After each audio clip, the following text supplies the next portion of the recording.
In today's video, we will be looking at the anime, White Cat Legend.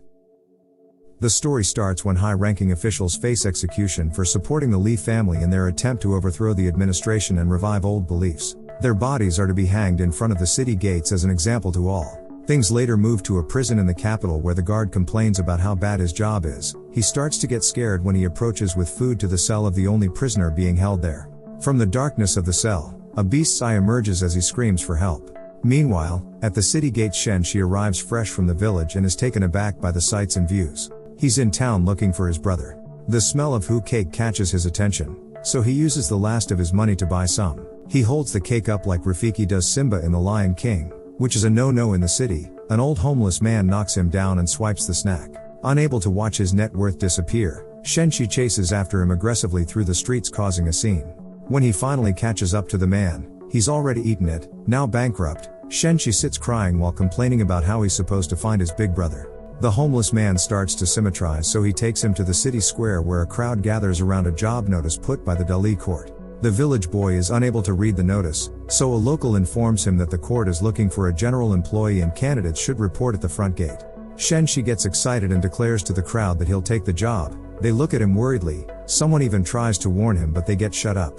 One of the city guards directs him to the temple, so he quickly makes his way there. Upon arrival, he's intimidated by the grandness of the place and starts to worry if they will employ someone like him. He's greeted by Wang Chi, who takes him to Alibaba. Shen-Shi is surprised to know that he's a foreigner. As Alibaba processes him, he gets knocked over by his predecessor, who leaves the keys on him. The foreigner congratulates him for getting the job and takes him to the dungeon where he'll be working. Alibaba keeps his distance as he gives him a brief orientation before leaving. An ominous aura oozes out of the entrance, but Shen-Shi still goes down where the lone prisoner tries to scare him. Although he urinates on himself, he stands his ground because he needs the money. Impressed with his conviction, the prisoner reveals himself to be a humanoid cat, to Shen-Shi's horror.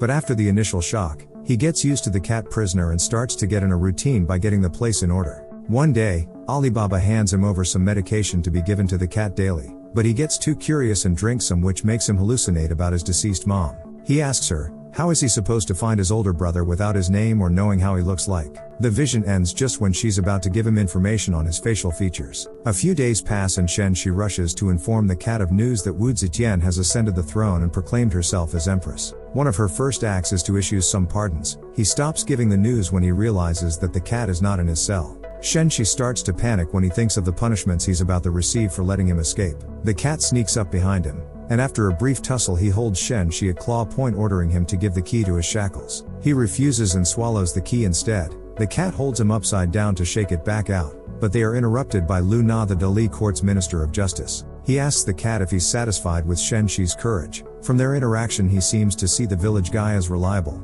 so he employs him as his personal assistant. It turns out that it was all a test. He is warned to keep everything he has seen in the dungeon a secret. The minister reads an imperial edict where it's revealed that the cat is in fact Commandery Prince Li Bing, a member of the Li family who plotted the rebellion, but unlike them, he proved his unwavering loyalty to the crown, so he will be allowed to atone for his family's crimes by being appointed Vice Minister Justice of the Dali court. Li Bing later wakes up from a nightmare where his family are rebuking him for betraying them. Meanwhile, Shen-Shi is also woken up by Wang Chi, who gives him a uniform to wear. He's under orders from their boss to train him. The job of Dali court is to review the nation's cases, may it be criminal, domestic, or otherwise. Any cases that are not deemed well examined are sent back for retrial. Shen-Shi's job is to deliver cases to Li Bing for review. The vice minister seems to be having a bad day as he orders him to get out from the office when he comes to deliver the case. Due to fear of going back in, Shen-Shi just waits out, only delivering food to his boss when the time comes. Wang Chi notices this and wonders what is going on. Later, some case officers come to berate both Shen-Shi and his boss for not doing their job,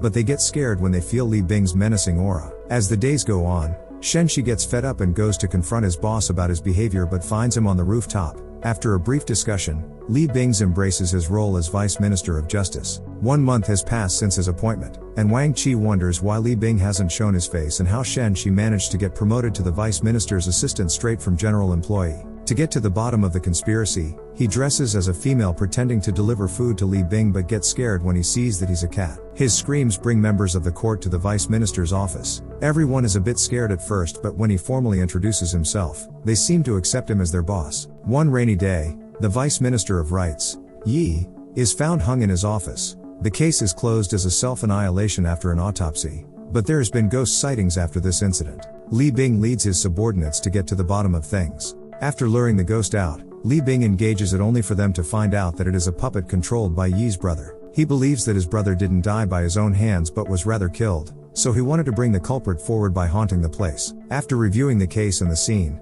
Li Ban explains that Yi's death according to the evidence was actually a tragic accident. He slipped when he was trying to fix a leak in his roof during the rainstorm, and was consequently strangled by the rope that he used to harness. The brother sees the overwhelming evidence and accepts the verdict. The following day, Li Bing banishes the brother from the capital for all the commotion he caused, but they compensate the family for their loss. As they get back to work, Li Bing notices that she doesn't know how to read when books are added to the casework. So, he orders Alibaba to teach him how to read. While he teaches him, it is revealed that Alibaba is actually a prince from a noble family in the Arab Caliphate, but he decided to come to Tang capital to get a position in the court to make a name for himself. He's later kidnapped by some bandits from his country who recognize him. They send a ransom note to Li Ban which she manages to read. The two set off to save Alibaba, but General Chu intercepts the kidnappers first and apprehends them. It takes a moment for the general to recognize Li Bing, but after a brief interaction, it is evident they have some history, as it seems they both served the late emperor, Li.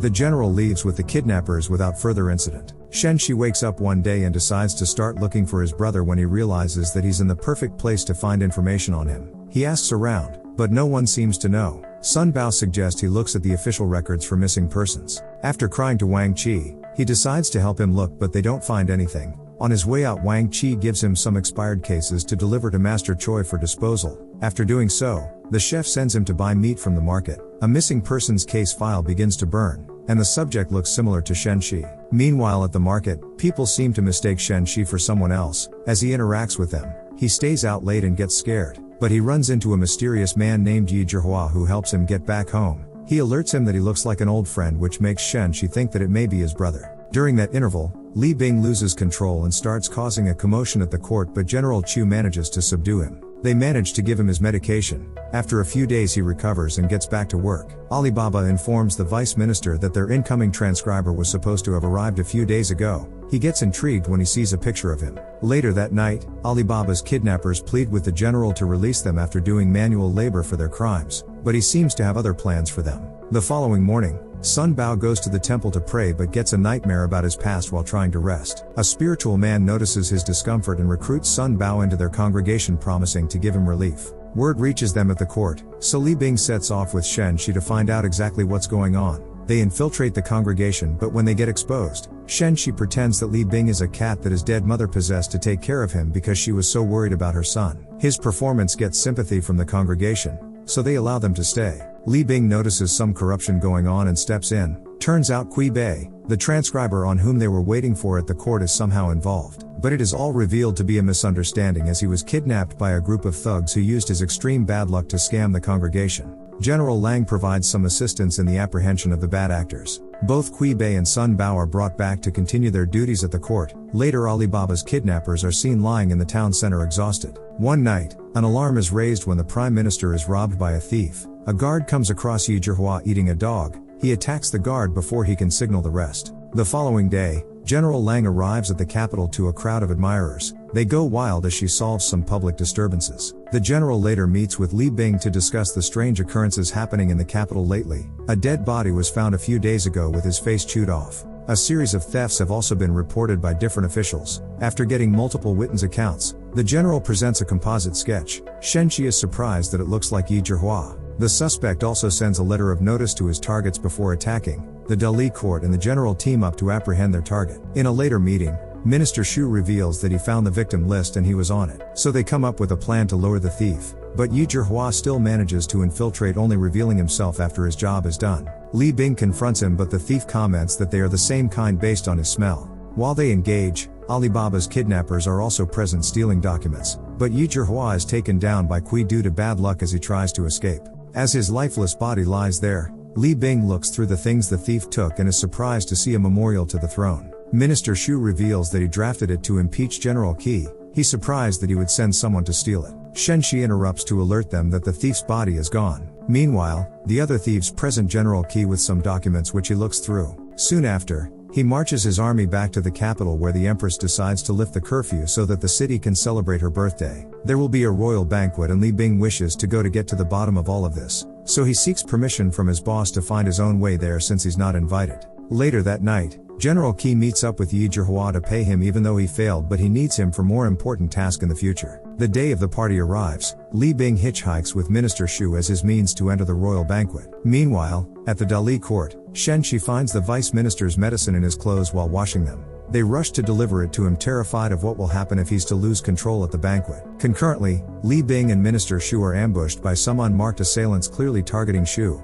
The vice minister engages them, but after enraging a nearby elephant they manage to evade their attackers. The officials make their way to the banquet where one of the performers tries to assassinate Minister Shu, but Li Bing interferes again. The Empress allows them to fight. They expertly trade blows. The vice minister's wild side starts to come out, but his subordinates manage to get his medicine to him in time. He drinks it while he fights the assassin, but ultimately, Li Bing gets stabbed by a hidden dagger when they clash for the last time. General Qi comes in quickly to kill the assassin. Shen Shi rushes to his unconscious boss holding him. The Empress orders them to clean the mess and prepare for the next performance. The musician starts playing again while Shen Shi cries over Li Bing. That brings the video to an end. I hope you enjoyed it. Don't forget to like and subscribe for more.